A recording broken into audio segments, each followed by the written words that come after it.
Morning all of you. पुन्हा मी तुमचं सगळ्यांचं स्वागत करतो या ऑनलाईन टीचिंगच्या आपल्या सेशनमध्ये. लास्ट लेक्चरला आपण मुघलांचा संस्थापक बाबर याची संपूर्ण कारकीर्द जी आहे त्याचा आढावा घेतला आणि बाबर हा खऱ्या अर्थाने किती महत्त्वाचा शासक होता या दृष्टिकोनातून, त्याचबरोबर तो उत्तम प्रशासक, उत्तम सेनापती, उत्तम साहित्यिक, उत्तम धर्माचा दृष्टिकोन असणारा, या सगळ्या ॲस्पेक्ट्स मधून आपण खऱ्या अर्थाने बाबराचं चरित्र बघितलं.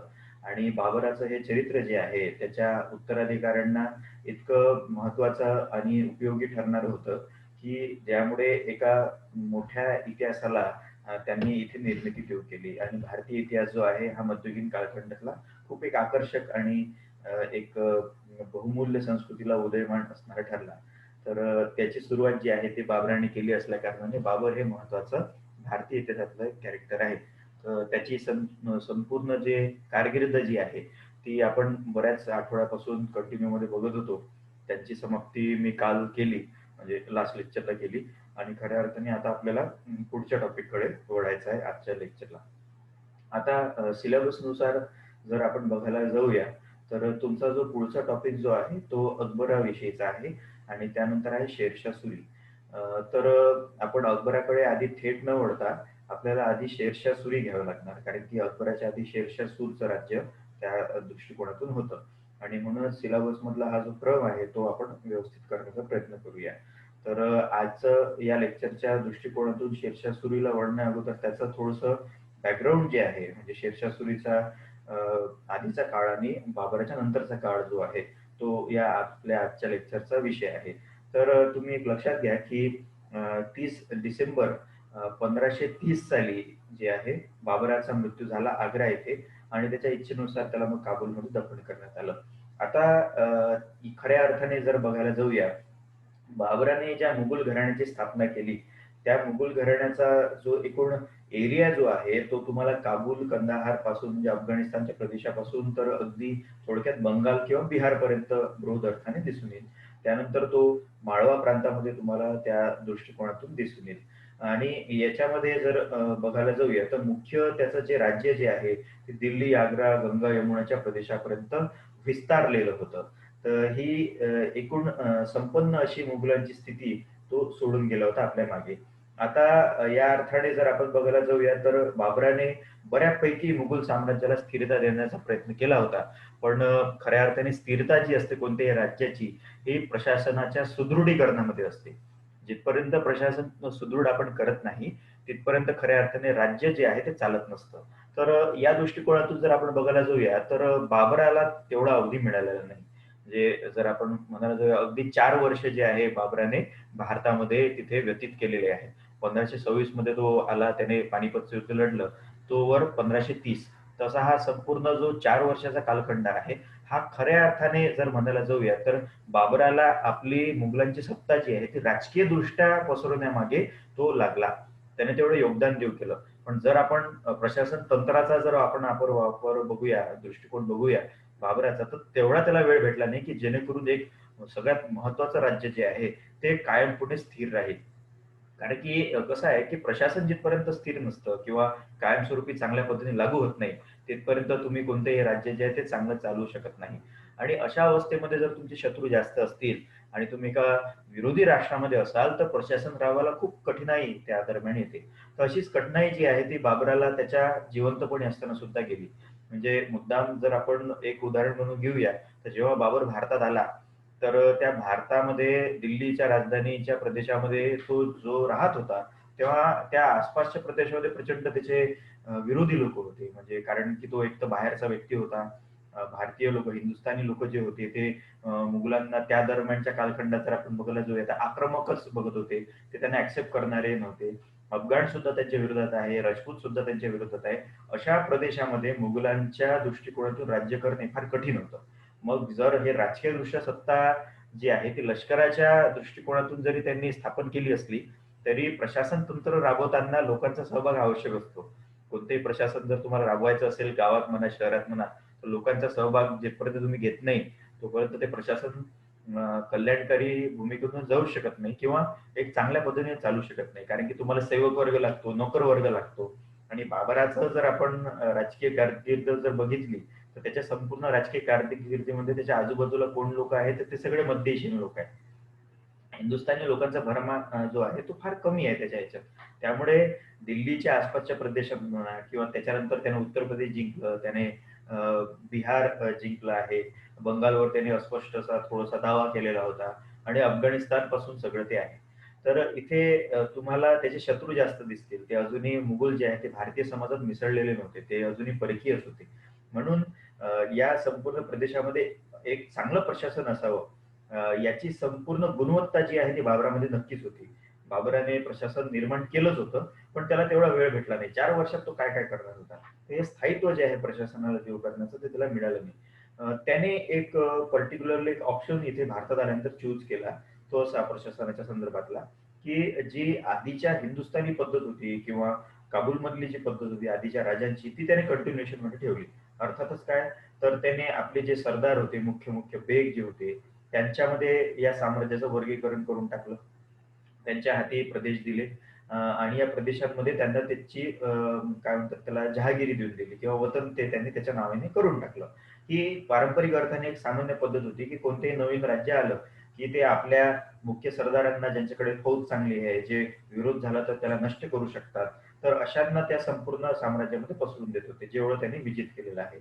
मग हे सरदार जे आहे ते ॲज अ राजा त्या प्रांतावर राज्य करतील आणि मग ते काय करतील, तर सुलतानाला किंवा बादशहाला तिथे महसूल देतील, त्याच्या प्रशासन तंत्रामध्ये सहभाग देतील. तर हेच खऱ्या अर्थाने जर बघायला जाऊया तर बाबराने सुद्धा आपल्या सरदारांसोबत केलं. आणि तैमुरी सरदार जे होते हे खऱ्या अर्थाने बाबराच्या साम्राज्याचा आधारस्तंभ होते. कारण की ते त्याचे नातेवाईक सुद्धा होते आणि ते बऱ्याच वर्षापासून त्याच्यासोबत होते. तर इथे तुम्ही जर हा संपूर्ण अभ्यास जर केला तर तुम्हाला लक्षात येईल की अशाच्या आधारावर आणि पारंपरिक दृष्टिकोनातून बाबराने भारतातलं शासन करायला सुरुवात केली. ज्यामध्ये तो सगळ्यात जास्त त्याची भिस्त या सरदारांवर होती. हे सरदारच मुख्यतः मग गावागावात जाऊन किंवा प्रांतावर कर आकारणी करायचे आणि त्यांना खुली सूट दिली होती बाबरांनी गोळा करण्यासाठी. कारण की त्याला कर हवाच होता. कारण की तुम्ही बघितलं असेल, मी मागे सांगितलं की पानिपतच्या युद्धानंतर त्याने जे दानशूरपणा दाखवला, त्यामुळे त्याचा शाही खजिना जो आहे, तो खऱ्या अर्थाने रिता झाला. तर त्याची अवस्था जी आहे भारतात आल्यानंतरची, ही काबूलपेक्षा बरी होती. पण राज्य चालवण्याच्या दृष्टिकोनातून फार तो एक तुटवडा त्या राज्यामध्ये होता. आर्थिक अस्थिरता जी आहे ती त्याच्या साम्राज्यामध्ये होती. तर ही भूमिका होती बाबराला आपलं प्रशासन तंत्र अधिक योग्यपणे लागू करण्याला बाधक असणारी. तर इथे अडथळे तर भरपूर होते कारण की पैसा नव्हता आणि मग सरदारांच्या आधारे सगळं त्याला कलेक्शन करावं लागायचं. आणि त्यामुळेच तो एक नवीन व्यवस्था आपण लागू करावी, नवीन काहीतरी संशोधन करावं, या दृष्टिकोनातून कर्तव्य करू शकला नाही. एक तर त्याला वय कमी भेटलं म्हणजे 4 वर्ष मिळाले. दुसरी गोष्ट तो एखादी नवीन सिस्टीम सुरू करण्याच्या प्रक्रियेमध्येच नव्हता. कारण की हे राष्ट्र जे त्याला मिळालेलं होतं, ते त्याच्यासाठी किमान अर्थाने शत्रू राष्ट्र होतं. राजकीय सत्ता मिळाली असली तरी सुद्धा. त्या खूप अडचणी होत्या आणि म्हणूनच एक चांगलं स्थिर प्रशासन न देता त्याला आपलं राजकीय जीवन जे आहे ते समाप्त त्याला झालं त्याचं 1530 साली. तर त्यामुळे मुघलांचं अस्थिर प्रशासन हा खऱ्या अर्थाने त्याच्यानंतरच्या येणाऱ्या उत्तराधिकाऱ्यांसमोरचा प्रश्न होता. म्हणजे बाबराने एक असं साम्राज्य सोडलं त्याच्या उत्तराधिकाऱ्यासाठी, की त्याच्यावर काम करणे फार आवश्यक होतं. एकतर संपूर्ण उत्तर भारत अजूनही त्यांच्या ताब्यात आलेला नव्हता आणि दुसरी गोष्ट जर त्यांना संपूर्ण उत्तर भारत काबीज हवा असेल, तर त्यांना त्यांची एक वेळ मर्यादा जास्त हवी होती, पॉवर जास्त हवी होती आणि या दृष्टिकोनातून मग तेवढा जो पैसा येत असेल त्याचं प्रशासन तंत्र निर्माण करण्याचा एक प्रश्न होता. तो हा सगळे जे प्रश्न आहेत तो त्याच्या उत्तराधिकाऱ्यांना सोडून चालला गेला आणि त्याचे उत्तराधिकारी जे आहेत त्यांना खऱ्या अर्थाने या 2 दृष्टिकोनातून वागावं लागत होतं. तर प्रशासनाचा प्रश्न हा मुघलांच्या दृष्टिकोनातून फार महत्वाचा होता, की जो बाबराला सॉल्व्ह करता आला नाही. आता बाबरानंतर ज्याची खऱ्या अर्थाने इथे आपण नोंद घेणार आहोत, ओझरची नोंद घेणार आहोत. या लेक्चरला आपण सगळं ओझरचंच बघणार आहोत. तुमच्या माहितीसाठी आपण बघणार आहोत. बाकी आपल्याला तर सिलेबसचा कंटेनच बघायचा आहे. तर त्याच्यानंतर खऱ्या अर्थाने दिल्लीच्या तख्तावर त्याचा मोठा मुलगा हुमायूँ जो आहे तो बसला. बाबरानंतर हुमायूँ जो आहे हा खऱ्या अर्थाने वारसा हक्काच्या दृष्टिकोनातून प्रथम क्रमांकावर मोठा असल्या कारणाने तो तिथे बसला.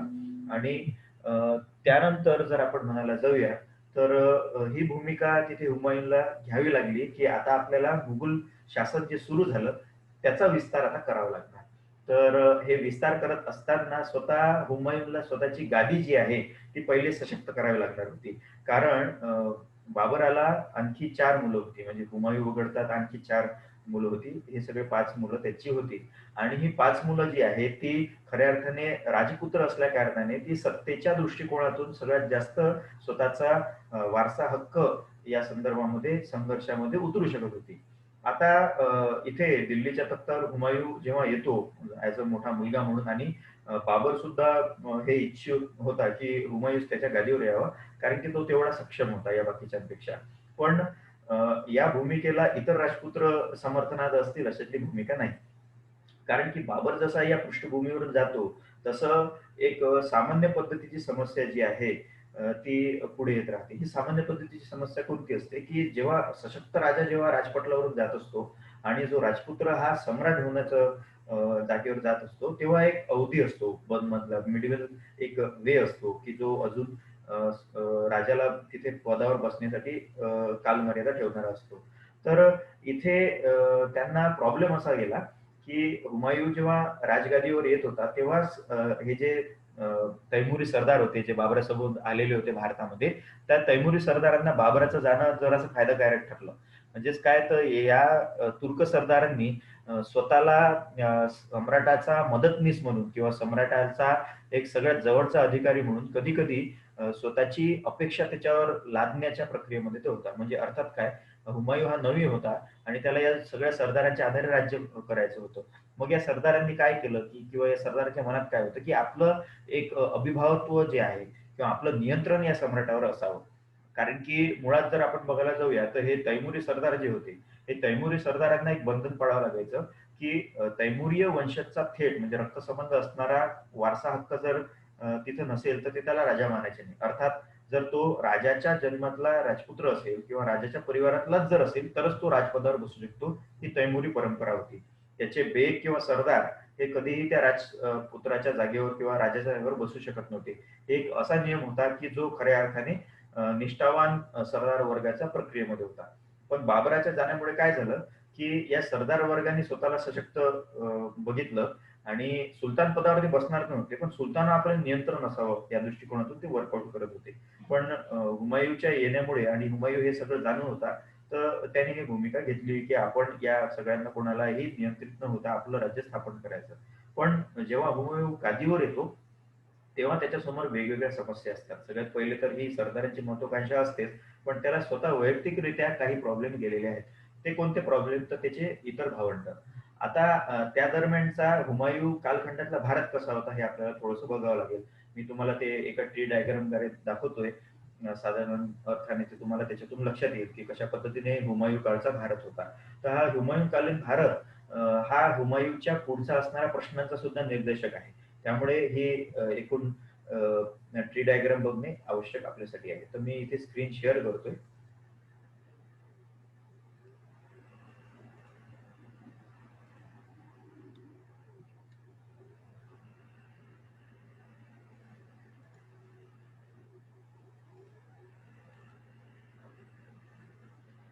तर ही ते ट्री डायग्राम मी थोडक्यात काढून दाखवलेली आहे. तर हुमायूँ जो राजपदावर बसलेला आहे, तो 30 डिसेंबर 1530 साली बसला. ही डेट लक्षात ठेवा. आता हा तत्कालीन भारत कसा होता? तर तत्कालीन भारताच्या दृष्टिकोनातून आता उत्तर प्रदेशामध्ये तेव्हाच्या बाबराच्या जाण्यामुळे जे अफगाण सरदार होते, जे बाबराला पहिले शरण आले होते, म्हणजे एकूणच खनवाचं युद्ध ज्याच्यामध्ये अफगाणांना चांगली शिकस्त खावी लागली. त्यानंतर जर आपण म्हणलं तर घाघराचं जे युद्ध आहे 1528 साली झालेलं, त्यामध्ये अफगाण जे आहे ते संपूर्णपणे बाबराला शरण गेले होते. पण जसा बाबर या राजकीय पटलावरून जातो, तेव्हा खऱ्या अर्थाने प्रॉब्लेम असा होतो, की अफगाणांमधली सगळ्यात महत्त्वाची भूमिका काय असते, तर ती आहे स्वतंत्र होणे. मग बाबराच्या जाण्यामुळे अफगाण जे होते, ते त्यांना पुन्हा असं वाटलं, की आपण स्वतंत्र होऊया, आपण स्वतंत्र अर्थाने राज्य करूया. कारण की त्यांना हरवणारा जो बाबर जो आहे, हा आता राजकीय पटलावर नाही. हुमायूँ विषयी त्यांच्या मनात एक संदेह असा होता, की हुमायूँ हा खऱ्या अर्थाने बाबराचा उत्तराधिकारी जरी असला, तरी तो बाबराप्रमाणे एकदम टॉप लेव्हलचा सेनापती नाही. हे त्यांचा चुकीचा ग्रह झालेला होता. कारण की हुमायूँची लाईफस्टाईल थोडीशी लेंदी होती. म्हणजे तो जरा एका स्वच्छंदीपणाने जरी असला आणि पराक्रमी सुद्धा तो होता त्याचबरोबर, पण त्याची लाईफस्टाईल थोडीशी रॅलिश होती. म्हणजे तो चांगला एका म्हणजे आरामशीर जीवनाचा थोडासा अभ्यस्त असा असा होता. पण याचा अर्थ असा नव्हता की तो पराक्रमी नव्हता. तो पराक्रमी होता, पण त्याची राजकारणाची स्टाईल थोडीशी वेगळी होती. त्याचे व्यक्तिमत्व बाबरापेक्षा फार वेगळं होतं. तर मग हे उत्तर प्रदेशमधले जे अफगाण होते, जे आधी पराभूत झाले होते, बाबराच्या जाण्याने पुन्हा विद्रोही झालेले आहेत. तर ही एक समस्या जर आपण बघायला जाऊया, तर अफगाणांची तिथे होती. आता याचबरोबर जसं उत्तर प्रदेश बाजूला सरकला, त्याचबरोबर बंगाल जे एका वेगळ्या शहाच्या अंडर होते, म्हणजे जो अफगाणच होता. तर त्या कालखंडामध्ये जे सर्वात महत्त्वाचं नाव पुढे येतं, म्हणजे बाबरानंतरच्या कालखंडामध्ये, ते म्हणजे शेरशाह सुरीचं. हाच मुळात आपला नेक्स्ट टॉपिक असणार आहे. तर शेरशाह सुरीने आपली अवस्था जी आहे, ती बाबरानंतरच्या कालखंडामध्ये फार प्रचंड प्रमाणात वाढवली ती बंगालमध्ये. संपूर्ण बंगाल प्रांत जो आहे, हा शेरशाह सुरीने बळकावलेला होता. आणि त्याचा जो उदय आहे तो फार चमत्कारिकरित्या झालेला आहे त्या कालखंडामध्ये. ते आपण बघणारच आहोत त्याची कारकीर्द. खूप चांगलं असं त्याचं एक राज्य आपल्याला दिसून येईल. तर त्याचबरोबर तत्कालीन भारतातला जो दक्षिण भारत होता, त्यामध्ये 2 महत्त्वाचे साम्राज्य होती. त्यामध्ये विजयनगरचं साम्राज्य जे 1336 मध्ये स्थापन झालं होतं. म्हणजे अर्थातच मोहम्मद बिन तुघलकाच्या कालखंडामध्ये. आणि त्यानंतर जे आहे बहमनी राज्य जे 1346 मध्ये स्थापन झालं. विजयनगरच्या अगदी 10 वर्षानंतर ते स्थापन झालं. तर 1565 ला तालिकोटाचं युद्ध झालं. तालिकोटाचं युद्ध जे आहे ते नंतरच्या कालखंडात झालं आहे. त्याचं मी उदाहरण मागच्या सेमेस्टरला दिलेलं आहे. तर हे एकूण जर आपण बघायला जाऊया तर बहमनी साम्राज्य जे आहे ते 1346 मध्ये स्थापन झालं होतं. आणि त्याच्यानंतर तालिकोटच्या युद्धच्या या संदर्भामध्ये जर बघायला जाऊया तर त्याच्या आधी या बहमनी साम्राज्याची शकले सुद्धा झाली होती 1527 मध्ये. तर ही शकले कशी आहे तर 5 शाह्या त्याच्या निर्माण झालेल्या होत्या. तर या 5 शाह्या कोणत्या आहे हे आपण ओळखतो. ती म्हणजे बिजापूरची आदिलशाही जी कर्नाटकामध्ये आहे, अहमदनगरची निजामशाही आहे महाराष्ट्रात, गोळकोंडाची कुतुबशाही होती, त्यानंतर बिदरची बरीदशाही होती जी कर्नाटकला आहे, आणि हे इमादशाही जी बरारची होती म्हणजे अचलपूरची जी आहे ना ती. तर या प्रक्रियेमध्ये तुम्ही बघा अशा 5 शहरांमध्ये बहमनी साम्राज्य आणि विजयनगर जे आहे ते आपापसात शत्रुत्व करत होते. तर जे बहमनी साम्राज्य 5 शकले त्याची झाली, त्यानंतर त्यांचा थेट संबंध विजयनगरशी आलेला आहे. तर दक्षिण भारतामध्ये तेव्हाच्या काळामध्ये विजयनगर आणि बहमनी राज्य होते. म्हणजे तुझुकी बाबरीचा संदर्भ जर आपण घेतला तर बाबरने कृष्णदेवराय या विजयनगर राजाचा जो महान शासक समजला जातो विजयनगरचा, त्याचा उल्लेख आपल्या याच्यात केला आहे की तो दक्षिण भारतात आहे. आता उत्तर भारतामध्ये सुद्धा आपल्याला बघावं लागेल. उत्तर भारतामध्ये चित्तोडला उदयसिंग आलेला होता. राणा सांगाचा मुलगा जो आहे तो खऱ्या अर्थाने राजपदावर आलेला होता उदयसिंग. तर उदयसिंग जेव्हा आला तो चित्तोडची एक महत्वाची भूमिका राहिली आहे राजस्थानमध्ये. तर त्या चित्तोड एरियामध्ये तो प्रभावीपणे होता. आपण बघितलेलं आहे की अ, जेव्हा खनवाचं युद्ध झालं, त्या खनवाच्या युद्धामध्ये राणा संघाचा पराभव आणि त्याच्या संघाचा पराभव जरी बाबराने केला असला, तरी त्याने तेव्हाच्या काळामध्ये मेवाडचा थोडासा भाग जिंकला होता, पण चित्तोड त्याच्या अजून राज्याखाली आलेलं नव्हतं. तर चित्तोडची स्वायत्तता, स्वतंत्रता जी होती, ती हुमायूनच्या कालखंडामध्ये सुद्धा तशीच होती. आणि जर बाबराला वेळ भेटला असता, तर त्याने चित्तोड कदाचित जिंकण्याचा प्रयत्न केला असता, पण तो त्याला भेटला नाही. त्यानंतर गुजरात जे आहे ते बाबराच्या कालखंडामध्ये सुद्धा स्वतंत्र राज्य होतं आणि त्याच्यावर बहादूर शाह राज्य करत होता. हा अफगाणी होता. तर त्याचं राज्य गुजरातमध्ये होतं आणि गुजरातचं एक खूप महत्वाचं राज्य जे आहे, जे व्यापारीदृष्ट्या सगळ्यात बेस्ट आहे जर आपण म्हणायला जाऊया, तर ते बहादूर शाहच्या अंडर होतं, जो सातत्याने मुघलांना तिथे विरोध करत होता. आता खऱ्या अर्थाने दुसरी ही उत्तर भारतातलीच महत्वाची बाब आहे, ती म्हणजे जे मुघलांचे राजपुत्र होते, म्हणजे बाबराचे जे पुत्र होते हुमायूँ वगळता, ते त्या कालखंडामध्ये कुठे-कुठे होते हे आता तुम्हाला इथे दिसेल. तर कामरान जो आहे हुमायूँ नंतरचा सगळ्यात महत्त्वाचा राजपुत्र, तो काबूल, कंदाहार आणि लाहोर या प्रांताचा सुभेदार होता. अर्थातच तो गव्हर्नर तिथे आपण म्हणूया त्याला, तो होता. तर त्याच्या अंडर काबूल, कंदाहार, लाहोर ही राज्य होती, प्रांत होती. त्यानंतर त्याचा तिसरा भाऊ जो आहे तो सुलेमान मिर्झा होता, जो बदक्षा या ठिकाणी होता. बदक्षा जे आहे ते अफगाणिस्तानच्या वरचा प्रांत आहे. तर तो त्याच्या दृष्टिकोनातून तिथे नियंत्रणात होता. त्यानंतर अस्करी नावाचा त्याचा भाऊ येतो आणखी पुढे, तर तो संभळमध्ये प्रभावी होता किंवा संभळ प्रांताची जागीर त्याला होती. आणि हिंदाल जो आहे अगदी शेवटचा लहान भाऊ जो आहे तो मेवातला होता. तर अशा पद्धतीने तुम्ही लक्षात घ्या की बाबराला जे पुत्र होते, हुमायूँ जो आहे तो दिल्ली, आग्रा आणि बाकीच्या प्रदेशामध्ये तुम्हाला दिसून येईल. म्हणजे दिल्ली, आग्रा, उत्तर प्रदेश, बिहार या प्रदेशामध्ये तो दिसून येईल. आणि कामरान जो आहे तो तुम्हाला काबूल, कंदार, लाहोरच्या प्रदेशामध्ये दिसून येईल. सुलेमान मिर्झा जो आहे तो तुम्हाला बदक्षाला तिथे दिसून येईल. अस्करी संबळला, हिंदाल जो आहे तो मेवातला. तर अशा पद्धतीने हुमायूँ सोबत त्याचे जे इतर भाऊ होते ते भारतातल्या या प्रांतावर काबीज झालेले होते. याचं उदाहरण आणखी एक देईल मी तुम्हाला. त्यानंतर माळवा जो महत्वाचा प्रांत आहे, सगळ्यात महत्वाचा प्रांत ज्याच्यावर वर्चस्वासाठी बरेचसे जण जे होते टपून होते. बाबराच्या कालखंडामध्ये माळवावर बाबराने आक्रमण केलेलं होतं आणि तिथल्या राजाला पराभूत सुद्धा केलं होतं. कारण की माळवाची स्थिती जी आहे, माळवा प्रांत हा मध्य प्रदेशच्या उत्तर भागामध्ये येतो. माळवाची स्थिती जी आहे ती तत्कालीन दिल्लीच्या स्थानासाठी फार महत्वाची होती. कारण एक लक्षात घ्या की माळवामध्ये जो असतो किंवा दिल्लीच्या गादीवर जो असायचा त्याच्यासाठी राजस्थानचं एकूण स्थान आणि माळवाचं स्थान जे आहे ते फार धोकादायक असायचं. कारण की माळव्यातूनच खऱ्या अर्थाने दक्षिण चा पार्ट जो आहे, म्हणजे आपण दिल्लीचं भूमिका जर घेतली, दिल्लीचं स्थान जर बघितलं तर त्याच्या दक्षिणेला माळवा येतं. तर या माळव्यामधून दिल्लीला सातत्याने आक्रमणाला तोंड द्यावं लागत होतं. म्हणजेच काय, तर जो माळव्यावर अधिकारी असणारा राजा असायचा तो कालांतराने दिल्लीवर सुद्धा चाल करून येत असे. म्हणूनच माळवा प्रांत हा दिल्लीच्या कोणत्याही सुलतानासाठी फार आवश्यक असा प्रांत होता की ज्याच्यावर वर्चस्व असणे फार आवश्यक होतं. कारण की ते एक गेट होतं दिल्लीला येण्याचं. त्यामुळे माळवा प्रांतावर तेव्हा राजपूत राजा बाज बहादूर जो आहे तो इथे दिसून येतो. तर बाज बहादूर हा तेव्हाच्या काळातला फेमस राजा होता. तर तो संगीत तज्ञ सुद्धा आहे. आणि इथे खऱ्या अर्थाने म्हणजे राणी रुक्मतीचं नाव तुम्ही ऐकलं असेल. तर ती मिथक आहे, ती त्याची वाईफ होती बाज बहादूरची. तर हे जी सौंदर्यासाठी प्रसिद्ध होती त्या काळामध्ये. तर बाज बहादूर हा राजपूत राजा जो तिथे होता माळवामध्ये, तो स्वतंत्ररित्या जगत होता आणि याचे राजपुतांसोबत खूप चांगले संबंध होते. म्हणजे अर्थातच आपल्या राणासाहेब चित्तोड उदयसिंगच्या सोबत. तर हे दोघेही शत्रुत्वाच्या दृष्टिकोनातून तिथे कार्य करत होते. तर अशा पद्धतीने उत्तर भारताची ही परिस्थिती होती. या परिस्थितीच्या दृष्टिकोनातून आता आपल्याला हुमायूँचे जे शत्रुत्व आहे ते बघावं लागतं. सगळ्यात पहिले मी त्याचा वैयक्तिक प्रॉब्लेम जे तुम्हाला सांगायचा आहे, म्हणजे हुमायूँचा जो वैयक्तिक प्रॉब्लेम असा होता, तो इथे तुम्हाला दिसून येईल.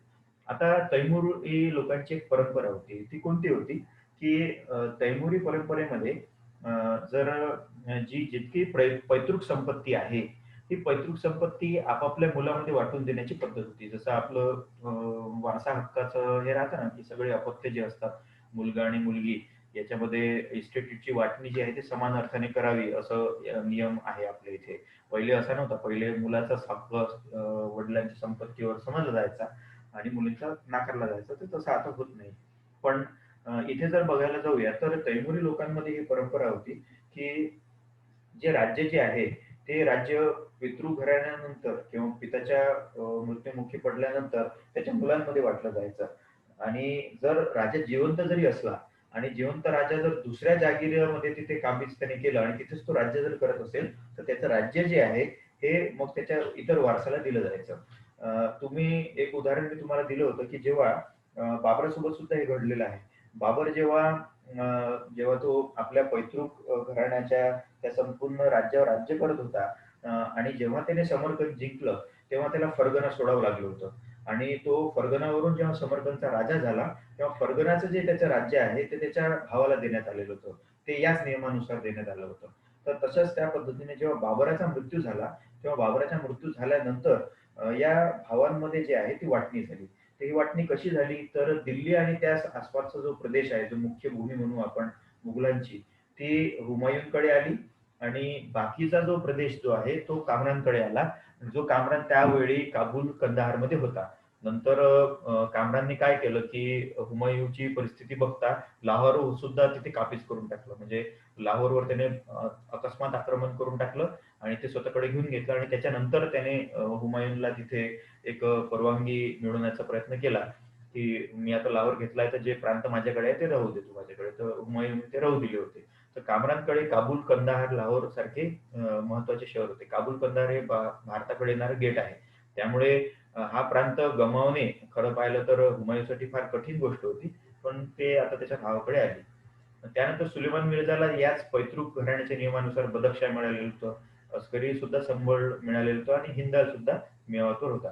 तर हे तिथले त्या प्रांतातले स्वायत्त राजे होते, अर्थात मुघलांपेक्षा वेगळे ते होते.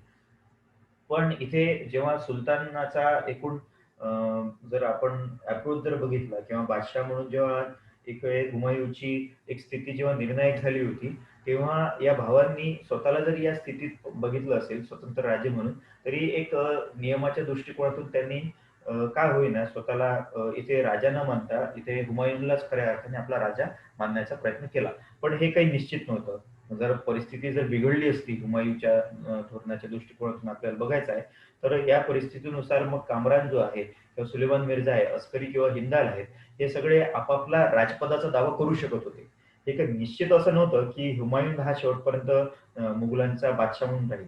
तर हुमायूँ नंतर कामरान, सुलेमान मिर्झा, अस्करी व हिंदाल जे आहे, ते खऱ्या अर्थाने आपापला दावा पेश करू शकत होते. पण ते त्यांनी तसं केलं नाही. पण पुढल्या काळात या गोष्टीचा प्रचंड त्रास जो आहे, तो हुमायूनला झालेला आहे. तर हे सगळ्यात पहिलं महत्त्वाचं त्याचं प्रकरण होतं, जे वैयक्तिकदृष्ट्या हुमायूनला सॉल्व्ह करणे आवश्यक झालेलं होतं. आता इथे तुम्हाला ही जी स्लाईड मी दाखवली, त्यातून तुम्हाला तत्कालीन भारतातला एक चेहरा जो आहे तो दिसून येईल. या प्रक्रियेमध्ये तुम्हाला हे बघावं लागेल, की कशा पद्धतीने हुमायून समोर हे सगळे ॲस्पेक्ट्स आलेले होते आणि त्यामध्ये तुम्हाला त्याचे स्वकीय सुद्धा दिसतील, म्हणजे भाऊबंध सुद्धा तसं पाहिलं तर ते संघर्षातच होते. ते त्याचे भाऊ जरी असले तरी त्यांना स्वतःना महत्वाकांक्षा होती, इच्छा होती राज्य करण्याची. कारण की ते बाबराचे वंशज होते, तैमुरी ते लोकं होते आणि या राजपुत्रांच्या आडून मग जे महत्वाकांक्षी सरदार होते, जे मी तुम्हाला उदाहरण दिलं, की जे नियंत्रण स्थापन करण्यासाठी सदैव तत्पर राहत होते बाबरानंतर. तर या सगळ्या तुर्क सरदारांनी स्वतःचे खेमे जे आहे, म्हणजे स्वतःचे जे राजे जे आहेत, ते स्वतःकडे निवडून घेतलेले होते. त्यामुळे बरेचसे तुर्क सरदार जे आहेत, तैमुरी सरदार जे आहेत, ते तुम्हाला कामरानकडे दिसतील. कुणी अस्करीकडे होतं, कुणी हिंदालकडे होतं, कुणी सुलेमान मिर्झाकडे होतं. तर हे सगळे त्यांचे राजेच होते मुळात, जरी हुमायूँ तिथे सत्तापदावर बसला असला तरी. तर त्यामुळे ही एक मोठी एक भूमिका तिथे पुढे येते, की याच्यापैकी कोणत्याही राजपुत्राने जर ठरवलं असतं किंवा महत्वाकांक्षा होती, म्हणजे त्याच्यामध्ये कामरान सगळ्यात जास्त महत्वाकांक्षी समजला गेलेला आहे, की ज्याने पुढच्या काही कालखंडामध्ये हुमायूनला सुद्धा विरोध केलेला आहे. तर हे प्रत्येक राजपुत्र आपापला दावा ॲज अ सम्राट म्हणून ते ठेवू शकत होते. पुढच्या परिस्थितीमध्ये ते आपल्याला बघायचं आहे. आणि हीच एक महत्वाची बाब होती, की सरदारांना हवी-हवीशी वाटायची, की हे जर राजपुत्र विभाजित राहिले, तर आपलं नियंत्रण त्यांच्यावर होईल. तर सरदार त्याच्यासाठी सुद्धा समस्या होती. पण ते कधीही राजपदावर बसणार नव्हते, कारण की तो तैमुरी नियम होता, की कोणीही राजपदावर बसू शकत नाही, जे शुद्ध रक्ताशी किंवा राज्याच्या राजवंशाशी निगडीत नसतात. तर ही एक भूमिका होती. आता या भूमिकेच्या पलीकडे जाऊन मग मुघलांसाठी सुद्धा आणखी म्हणजे हुमायूँसाठी तिसरा एक महत्त्वाचा प्रश्न होता, तो म्हणजे अफगाणांचा. अफगाण प्रश्न हा मुघलांनी कायमस्वरूपी सोडवलेला प्रश्न नव्हता. म्हणजे बाबराने जरी त्यांना पराभूत केलं, तरी ते अफगाण जे आहे, ते मुघलांपेक्षा संख्येने भारतामध्ये जास्तच होते आणि त्यांचं जी महत्वाकांक्षा होती, की लोधी घराण्याच्या वेळेस अफगाणांची सत्ता दिल्लीवर होती, ते अजूनही त्यांच्या डोक्यात होतं. ते सहजासहजी शरण येणारे लोकं नव्हते. त्यामुळे अफगाण संघर्ष हा हुमायूँचा मुळातला महत्त्वाचा संघर्ष होता.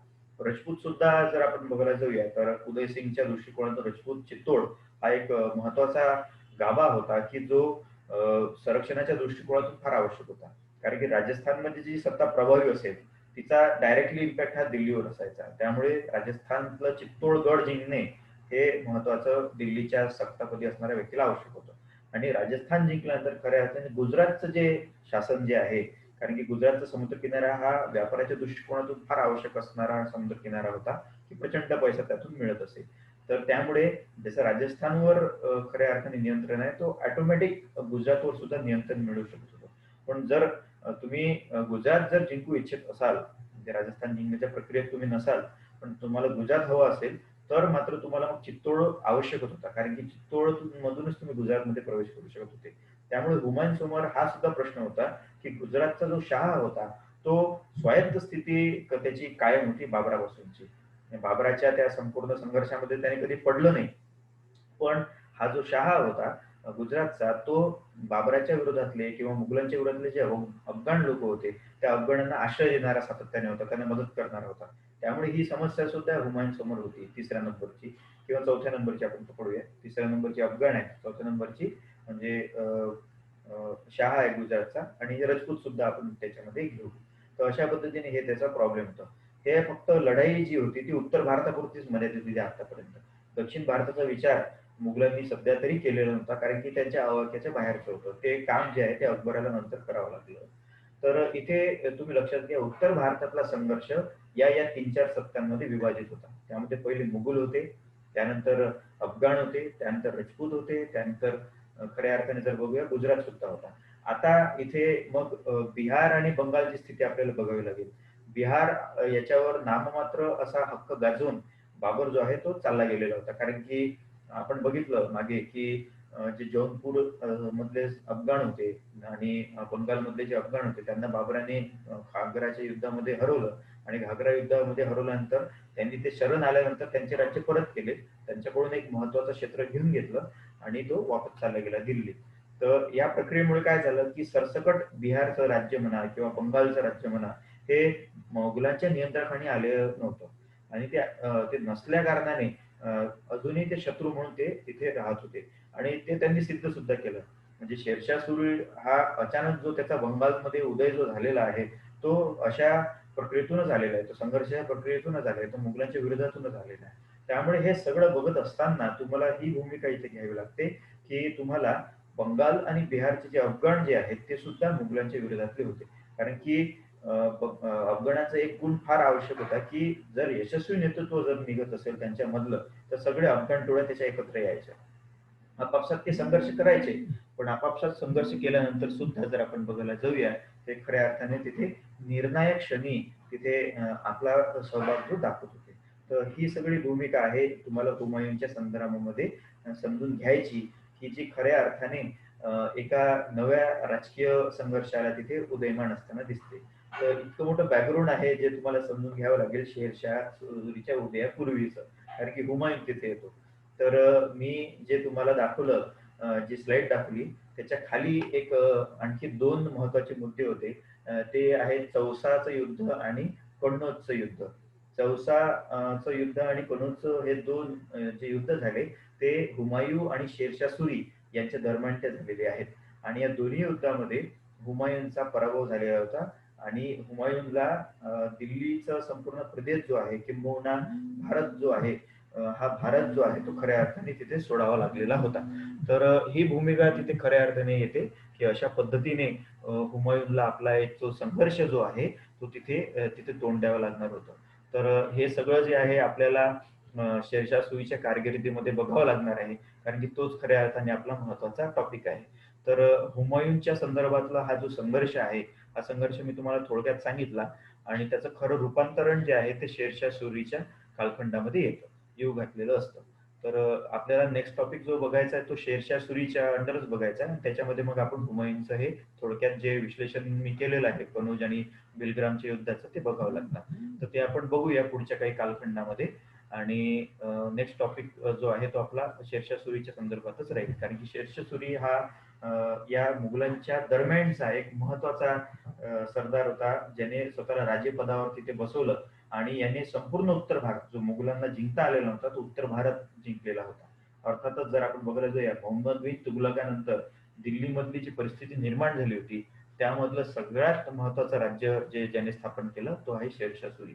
तर या शेरशाह सुरीला बघणे हे भारतीय इतिहासाच्या दृष्टिकोनातून महत्वाचं आहे. कारण की जर आपण एक उदाहरण म्हणून तुम्हाला द्यायला गेलं की शेरशाह सुरीचं सगळ्यात महत्वाचं जन्म, त्याने ज्या गोष्टीला जन्म दिला आहे ती म्हणजे मॉनिटरी सिस्टम, नाणेशास्त्र. आणि त्याने त्या कालखंडामध्ये रुपया हे नाणं चलनात आणलं, की जे नाणं अजूनही आपल्या खिशात असतं, आपण ते वापरत असतो. तर भारताचा रुपया जो आहे तो शेरशाह सुरीची देण आहे. तर आजच्या या लेक्चरला मला थोडक्यात आटपावं लागेल, कारण की आता 11 वाजत आहे. तर आपण नेक्स्ट लेक्चरला शेरशाह सुरी घेऊया. आपला जो वेळ जो आहे तो कायमचा तोच राहील, तो चेंज होणार नाही. ठीक आहे. तर आजच्या लेक्चरसाठी एवढं पुरेसं आहे. बाकी नेक्स्ट लेक्चरला आपण टॉपिक दुसरा घेऊया. ठीक आहे. थँक्यू. तुम्ही सगळे इतक्या संख्येमध्ये आले, धन्यवाद.